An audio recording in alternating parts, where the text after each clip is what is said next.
माँ का बंटवारा। क्या हुआ मम्मी जी, कुछ चाहिए था आपको? रसोई घर के डिब्बों में झांकती मालती जी को उनकी बहू स्वाति ने पूछा तो वे हैरानी से कहने लगीं, बहू, अभी तो मैंने नाश्ता भी नहीं किया, लेकिन यहाँ तो सभी बर्तन खाली हो चुके हैं। मैं तो रसोई घर में चाय और नाश्ता लेने आई थी, लेकिन यहाँ तो कुछ रखा ही नहीं है, मालती जी ने कहा। तो स्वाति बोली, लेकिन माँ जी, आज तो पहली तारीख है, बड़े भैया और भाभी आपको लेने आते ही होंगे। मैंने सोचा आपका खाना आज वहीं बना होगा, इसलिए मैंने आपका नाश्ता तो बनाया ही नहीं। बहू की बातें सुनकर मालती जी हैरान रह गईं। इतनी हैरानी से क्या देख रही हैं माँ जी? आपका हमारे घर में रहने का समय खत्म हो चुका है। मैंने कुछ गलत तो नहीं कहा? इतना सुनकर मालती जी बोली, देखो बहू, बड़ी बहू का फ़ोन आया था ये बताने के लिए कि उसे 2 दिन के लिए मायके जाना है, तो वह अभी मुझे 2-3 दिन के लिए नहीं रख पाएगी। यह सुनकर स्वाति आंख बबूला होते हुए बोली, माँ जी, आपके दोनों बेटों और बहुओं ने मिलकर यह तय किया था कि एक एक महीना बारी बारी से हम लोग आपको अपने साथ रखेंगे, और फिर महीने की पहली तारीख को ही ऐसा क्या हो गया जो उन्हें मायके जाना पड़ा। मुझे सब मालूम है, यह सब उनकी चाल है ताकि वह और 2 दिन के लिए आपसे छुटकारा पा सके। ठीक है, यदि आप यहाँ पर 2 दिन ज़्यादा रहेंगी तो आप अगले महीने की 3 तारीख को ही यहाँ पर वापस आएंगी। बड़ी भाभी को भी आपको 2 दिन ज़्यादा रखना पड़ेगा। इतना सुनकर मालती जी की आंखें आंसुओं से सराबोर हो गईं। वह चुप करके अपने कमरे में वापस लौट आईं और अपने पति सुंदरलाल जी की तस्वीर के सामने जाकर बैठ गईं। सुना आपने क्या कहा आपकी छोटी बहू ने? अब मैं इन सब पर बोझ बन गई हूँ। एक दिन ज़्यादा भी मुझे अपने पास रखना इन लोगों को मंजूर नहीं है। अगर बड़ा बेटा मुझे लेने नहीं आया तो छोटी बहू ने मुझे नाश्ता देने से भी इनकार कर दिया। इतना सब कुछ सुनने से पहले भगवान ने मुझे अपने पास क्यों नहीं बुला लिया? बोलते बोलते मालती जी की आंखों से झरझर आंसू बहने लगे और फिर कुछ देर बाद अपने आंसुओं को पोंछते हुए बोली, अब मैं उससे खाना मांगने भी नहीं वाली हूँ। अगर अब वह खुद से मुझे नाश्ता देगी तो मैं खा लूँगी, नहीं तो भूखे पेट ही रह जाऊँगी, और मेरे पास कोई चारा भी तो नहीं है। वैसे भी भूख प्यास तो मर ही चुकी है अब। इतना लाचार तो मालती जी ने स्वयं को अपने पति के जाने के बाद भी महसूस नहीं किया था जितना वे आज महसूस कर रही थीं। अपने बेटों और बहुओं के राज में वे अपने आप को ठगा सा महसूस कर रही थीं। 2 घंटे बाद छोटी बहू ने काम वाली बाई के हाथ खाना तो भिजवा दिया, लेकिन वह खाना अब उन्हें किसी भीख से कम नहीं लग रहा था। वह सोचने लगी कि इतनी जिल्लत भरे खाने से तो भूखे मर जाना या शायद जहर खाना ही आसान था। बैठे बैठे मालती जी बरसों पुरानी बातें याद करने लगी। सोचने लगी कि जब बड़े बेटे का जन्म के 2 वर्षों बाद मेरे दूसरे बेटे का जन्म हुआ था तो सब लोग कितनी बधाई दे रहे थे मुझे। सभी कहते थे, तू तो किस्मत लिखवा कर आई है भगवान से, 2 बेटों की सेवा पाकर खूब ठाठ से कटेगी तुम दोनों का बुढ़ापा। लेकिन आप क्या गए, मेरी तो जिंदगी ही नर्क बन गई। जब तक हम दोनों साथ थे हमारे दोनों बेटे हर बात मानते थे हमारी, और मजाल है कि दोनों बहुओं के मुंह से कोई गलत बात भी निकल जाए। लेकिन आपके जाने की देर थी कि दोनों बेटों और बहुओं ने मुझसे बिना पूछे मेरे खाने पीने और रहने का भी बंटवारा कर दिया। एक बार भी मुझसे बात तक नहीं की कि आखिर मैं क्या चाहती हूँ। अपनी सहूलियत के हिसाब से मेरी रहने और खाने पीने की व्यवस्था कर दी इन लोगों ने। अरे बूढ़ी हो गई हूँ तो क्या, हूँ तो इनकी माँ ही। भिखारियों जैसी हालत कर दी है इन लोगों ने मेरी। अपने स्वर्गवासी पति की तस्वीर को निहारते निहारते मालती जी के आंखों से आंसू थमने का नाम नहीं ले रहे थे।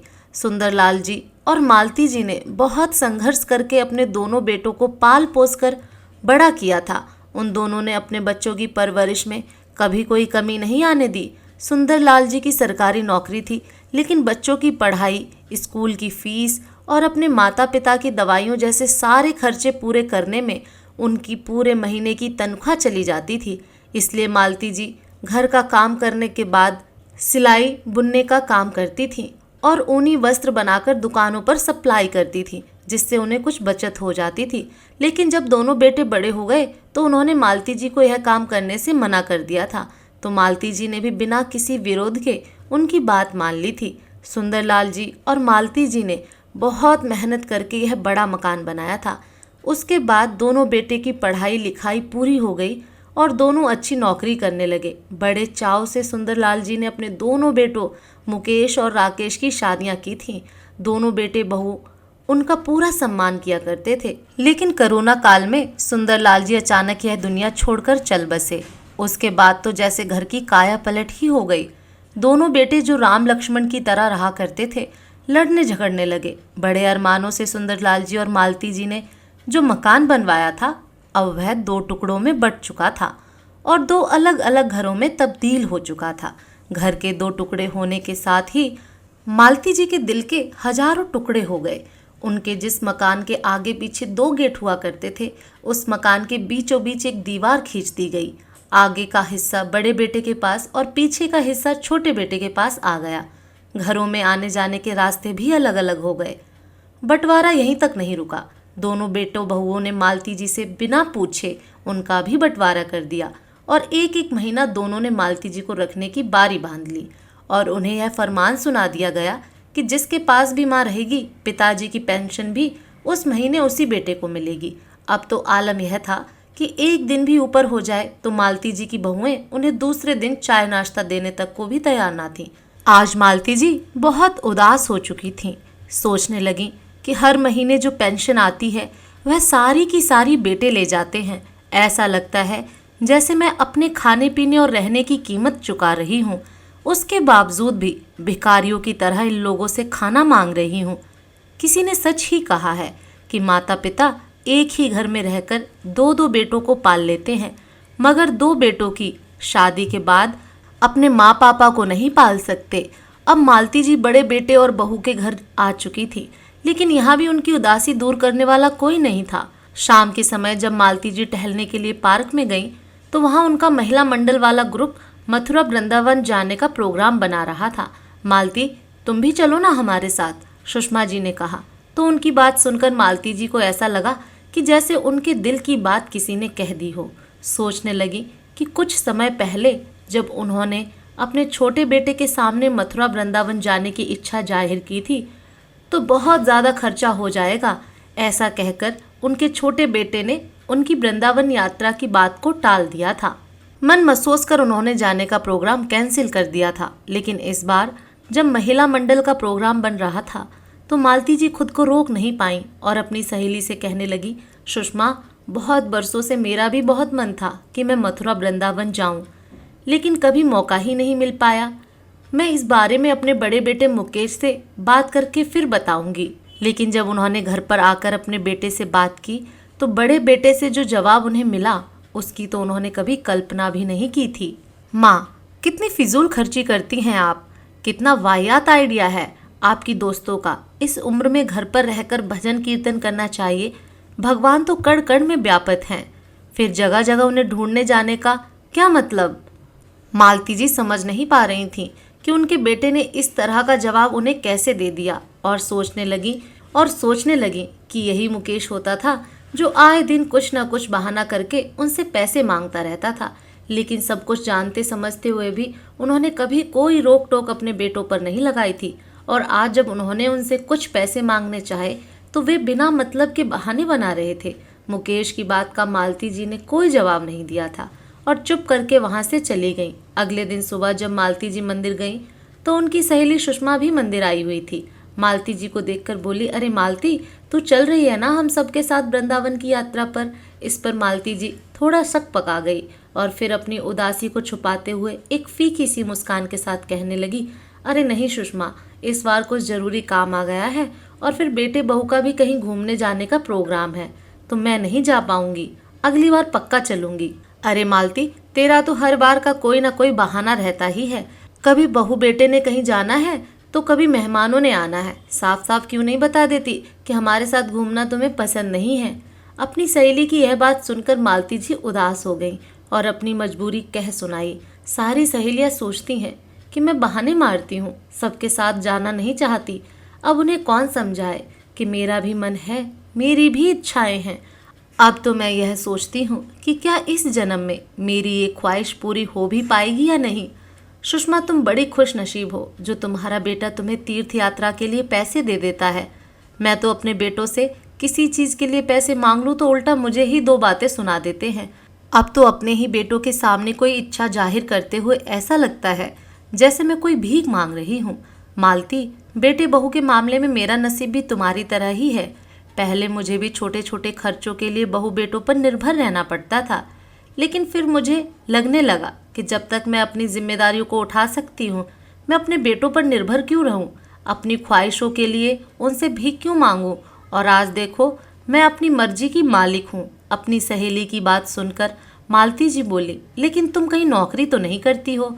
इस पर सुषमा ने हंसते हुए कहा, अरे नहीं, मेरा खाना बनाने का शौक ही मेरे लिए वरदान साबित हुआ है। मैंने तो केवल अपने हुनर को पहचान दी है। जब मैंने मोबाइल पर यूट्यूब चलाना सीखा तो मैंने देखा कि मेरी जैसी कितनी ही बुजुर्ग औरतें अपना यूट्यूब चैनल चला रही हैं और अपने पैरों पर खड़ी हैं। मुझे उनसे बहुत प्रेरणा मिली और मैंने भी अपने पोते की मदद से एक यूट्यूब चैनल खोला और आज मैं आत्मनिर्भर हूँ। बात करते करते सुषमा ने कहा, अच्छा अब मैं चलती हूँ, बहुत देर हो गई है, शाम को पार्क में मिलते हैं। सुषमा की बातें सुनकर मालती जी हैरान रह गईं और घर आने के बाद सोचने लगी, मैं भी तो दिन भर खाली बैठी रहती हूँ, कुछ करना तो मैं भी चाहती हूँ जिससे इस उम्र में व्यस्त भी रहूं और आत्मनिर्भर भी। लेकिन मैं जानती हूँ कि इस काम में न तो मेरे बेटा मेरा साथ देंगे और ना ही बहुएं, और बड़ी बहू तो मेरे पोता पोती को भी मेरे पास तक नहीं फटकने देते। फिर कुछ देर सोचकर अचानक उनके मन में कुछ ख्याल आया और उनकी आंखों में चमक और होठों पर मुस्कान आ गई। उसी समय अपनी सहेली सुषमा को फोन लगाया और थोड़ी ही देर में उससे मिलने पहुंच गई। सुषमा, बरसों पहले मैं सिलाइयाँ बुनने का काम किया करती थी, जिससे कुछ पैसे भी कमा लेती थी, लेकिन बेटों के मना करने पर मैंने वह काम करना छोड़ दिया था। तुम्हें देखकर मुझे भी प्रेरणा मिली है। मैं भी अपना एक यूट्यूब चैनल खोलना चाहती हूँ जिसमें मैं सिलाइयाँ बुनना, स्वेटर के नए नए डिज़ाइन बनाना और क्रोशिया चलाना सिखाना चाहती हूँ, लेकिन मेरे पास इससे संबंधित ज्ञान और उपकरण नहीं है। क्या तुम मेरी इस काम में मदद करोगी?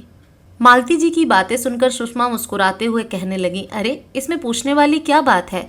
यह काम तो तुम आज से ही, बल्कि मैं तो कहती हूँ अभी से ही शुरू कर सकती हो। मेरे पास अच्छी क्वालिटी के मोबाइल से लेकर रिंग लाइट तक सभी उपकरण उपलब्ध हैं। तुम्हारा चैनल खोलने से लेकर वीडियो अपलोड करने तक सारे कार्यों में मैं तुम्हारी मदद करूँगी। बस फिर क्या था।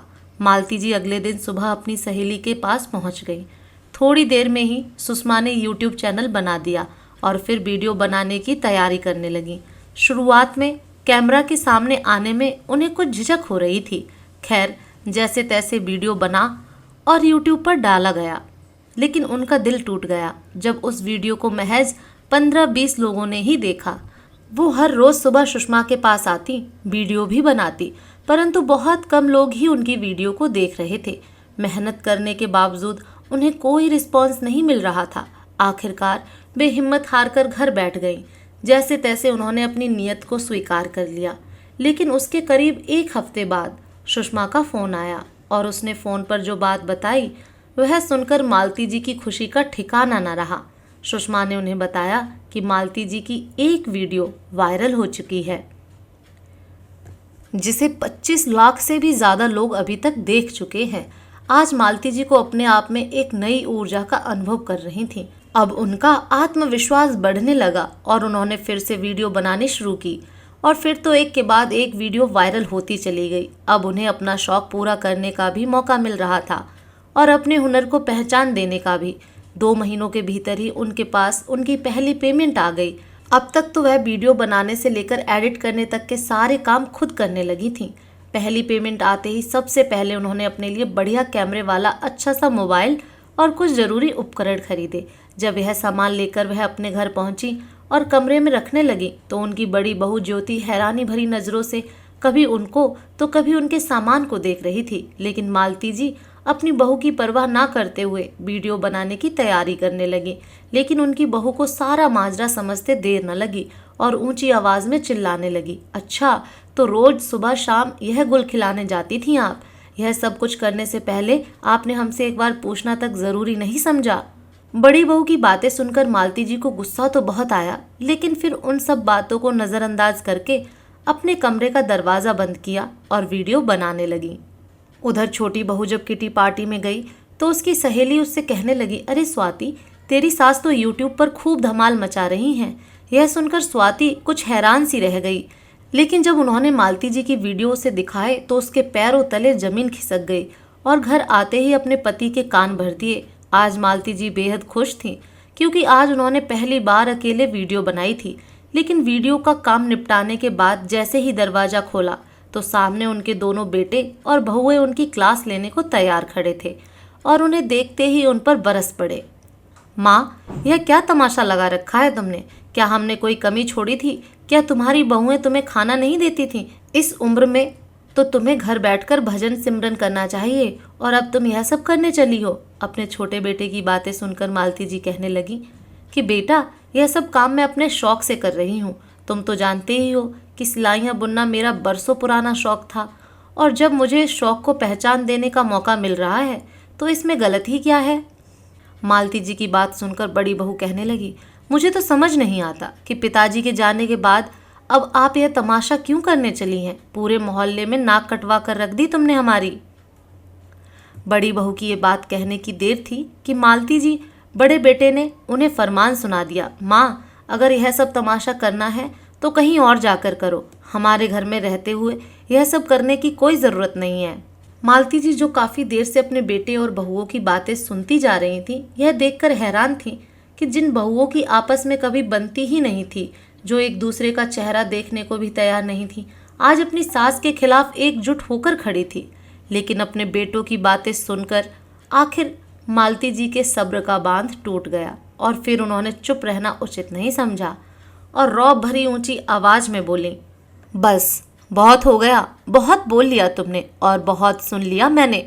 अपने बेटों को पाल पोस कर बड़ा करते समय एक पल भी मुझे एक ख्याल नहीं आया था कि यही बेटे आगे चलकर मेरी यह दुर्गति कर देंगे। तुम्हारे पिताजी क्या गए, तुमने तो अपनी माँ को माँ न समझकर फुटबॉल समझना शुरू कर दिया, जिसे हर महीने की पहली तारीख को ही किक मार के अपने घर से निकाल दिया जाता था। 2 वक्त की रोटी भी ऐसे तरसा तरसा कर दी जाती है कि जैसे किसी भिखारी को भीख दी जा रही हो। अपने बेटों को देखते हुए मालती जी बोली, तुम पूछते हो क्या कमी रखी है तुमने? जिसके पास मैं रहती हूँ वहाँ सारी पेंशन देती हूँ, लेकिन एक तीर्थ यात्रा पर जाने के लिए तुमसे कुछ पैसे क्या मांगे? तुमने साफ इनकार कर दिया और ऊपर से 4 बातें मुझे ही सुना डाली। वाह बेटा, यह तो तुमने अच्छा सिला दिया मेरी ममता का। अच्छा हुआ कि तुम्हारे बाबूजी इस दुनिया में नहीं है तुम्हारा यह रूप देखने के लिए। मैं पूछती हूँ कि बूढ़ी हो गई हूँ तो क्या मेरी सारी ख्वाहिशें खत्म हो चुकी हैं? क्या मेरा दिल नहीं करता बाहर निकलने को? लेकिन बेटा, अगर देखा जाए कसूर मेरा ही है। जब तुमने मकान के 2 हिस्से किए थे, मुझे उस समय चुप नहीं रहना चाहिए था। इस पूरे मकान के 6 कमरे थे, जिसे तुमने 3-3 कमरों के 2 हिस्से कर दिए। मेरे अपने मकान में मेरे लिए कोई जगह नहीं छोड़ी। लेकिन आज मैं इस गलती को सुधारना चाहती हूँ। अब इस मकान के 3 हिस्से होंगे। यह सुनकर बहू बेटे की भौहें तन गईं। उनका छोटा बेटा आश्चर्य से बोला, माँ, कुछ सोच समझ कर तो बोला कीजिए, तीसरे हिस्से का क्या मतलब है? मालती जी बोली, तीसरा हिस्सा मेरा होगा। अब से मुझे 2 कमरे अलग चाहिए। एक कमरा मेरा रहने के लिए और दूसरा कमरा वीडियो बनाने के लिए। और हाँ, अब से मुझे रसोई भी अलग चाहिए, जहाँ मैं अपने लिए खाना बनाने वाली बाई रखूँगी। तुम लोग मुझे एक दिन भी ऊपर नहीं रख सकते। 1 तारीख हो जाए तो तुमसे अगले दिन का नाश्ता तक नहीं दिया जाता। लेकिन अब बहुत हुआ। अब यह माँ 2 हिस्सों में नहीं बटेगी। अब मैं आत्मनिर्भर हूँ और अपनी जिम्मेदारी खुद उठा सकती हूँ। मालती जी की बातें सुनकर दोनों बहुएं अपने अपने पति पर चिल्लाने लगी, इस मकान के 3 हिस्से हरगिज नहीं होंगे। हमसे सिर्फ 2 कमरों में गुजारा नहीं हो पाएगा। इससे पहले कि दोनों बेटे कुछ बोलते, मालती जी ने कहा, शुक्र मनाओ कि मैं तुमसे मकान का किराया नहीं मांग रही। यदि मेरा फैसला मंजूर हो तो ठीक है, नहीं तो तुम अपना इंतज़ाम देख सकते हो। और हाँ, आज के बाद मैं अपने खर्चे स्वयं उठाऊंगी। अब से मुझे अपनी ज़िंदगी में कोई हस्तक्षेप नहीं चाहिए। मालती जी की बात सुनकर दोनों बेटे और बहुएं अपना सा मुंह लेकर अवाक खड़े रह गए। वे सब दंग थे कि आखिर उनकी माँ में इतना आत्मविश्वास आया कैसे। परंतु अब ना तो उनके पास सवाल करने का हक था और ना ही जवाब की उम्मीद। तो दोस्तों, आपको ये कहानी कैसी लगी कमेंट करके ज़रूर बताएं। फिर मिलूंगी एक नई कहानी के साथ।